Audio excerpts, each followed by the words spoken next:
الترند الايطالي اللي راهو داير حاله في مواقع التواصل الاجتماعي. الزيتون المقرمش يجي بنين يهبل، والقرمشه تاعو كي تكوني تاكلي فيه تحسي روحك تاكلي في الشيب. كيما تقدري ديريه توجديه مع السلطات ولا ديريه في المقبلات في المملحات البريستيج. اول حاجه بديت بها جبت قيس 10 علف زيتون اخضر، غسلته شللته بالماء باش تروح له الملوحيه نتاعو، خليته يقطر، درتو في صفايه باش يقطرهم. بعد ما قطر لي جبتو رمدتو في الفارينه كيما راكم تشوفوا. لازم يترمد كاع وتتاكدوا بلي حبات الزيتون كامل ترمدوا لكم بالفارينه.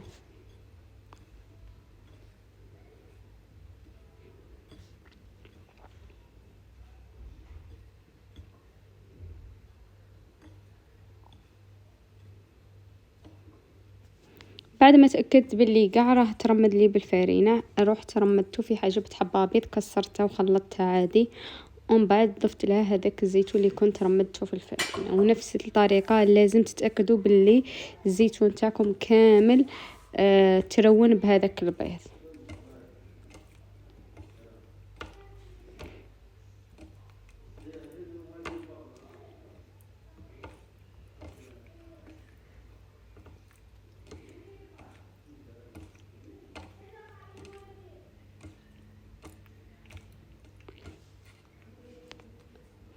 ومن بعد ما كملت المرحله هذيك نروحوا للمرحله تاع الزيتون نرمدوه في الخبز اليابس. انا الخبز اليابس نحب نسكرفجو باش يجيني على حروشيه واحده كيما راكم تشوفوا. جبت الكميه كاع اللي عندي وقعدت نرمد فيه ونتاكد باللي الزيتون تاعي كامل تقطالي بالخبز اليابس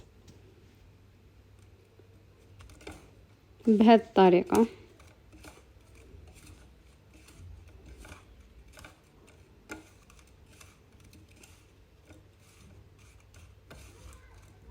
وفي نفس الوقت كنت دايره المقله نتاعي يسخن فيه الزيت.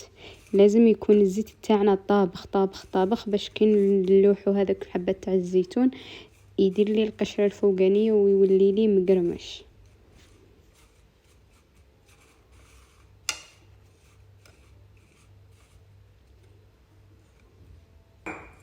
جبت الطاوه تاعي اللي كنت دايره فيها الزيت كيما راكم تشوفوا الزيت راه يطبخ.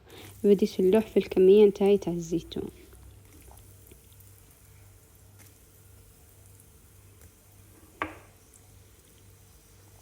ومن بعد رجعته على النار وخليته حتى ندير لي هذه الطبقات الذهبيه. وتتاكدوا باللي خلاص شغل يتبعد على بعضها هذاك الزيتون، تتاكدوا باللي خلاص راهو وجد وتنحوه. وتجيبوا طرشونه تاع كاط باش يتمص لكم هذاك ليدام داك الزيت. نخليكم تسمعوا لي القرمشه، شوفوا كيفاش جا مقرمش. كيما قلت لكم صدقوني تقدروا تاكلوه قا وحده بلا ما تزيدوا له حتى اضافه، يجي بزاف بنين مش مالح بزاف وفيه القرمشه تهبل، تحسي روحك تاكلي في حاجه، تحسي روحك تاكلي في شيبس. وهكذا نكونوا كملنا الوصفه تاع اليوم. ما تنساوش تدعموني بجيم وكومونتير، تعطوا لي رايكم اذا جربتوه. سلام.